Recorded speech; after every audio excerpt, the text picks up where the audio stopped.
At dahil nga gusto kong medyo maiba naman ang itsura dito sa munting kusina namin, ayan nga, at pinapalitan ko na rin yung patungan dito. Nung nakaraan nga, ay pinalitan ni Hubs yung pintura dito from pink, eto ngayon white na siya. At eto nga kagagawa niya lang nitong patungan na to. Gusto ko nga sana i-achieve yung puti kahoy na team. At eto nga patungan na to, since maganda na yung pagka-brown niya, ipipaint ko na lang yung gilid para mas maganda tignan. Sobrang kalat nga kasi binaba namin dito sa lamesa lahat ng gamit na nakalagay doon sa lumang patungan. Ewan ko ba at napakarami ko rin kasing mga abubot. Kahit gusto kong maging minimalist, ayan, napakarami pa rin talagang gamit. Pinunasan ko na rin nga pala itong ibabaw ng bagong patungan bago ko ilagay yung mga gamit dito. Dito ko na nga ipapatong yung air fryer, yung lagayan ng bigas, at saka yung electric kettle. Meron din akong basket dyan na lagayan ng mga sibuyas. At eto na nga ngayon ang itsura niya.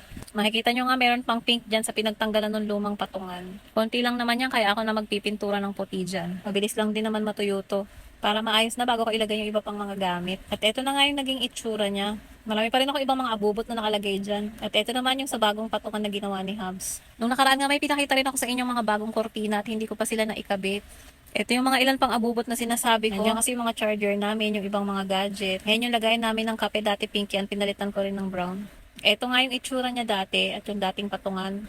And pink pa yung paint niya. Ito na ngayon na white na yung paint namin and yung bagong patungan. Napakakalat ko pa rin talaga at marami pang kailangang ayusin pero unti-unti lang. Kulang pa rin kasi sa budget. Yun lang muna for now. Bye!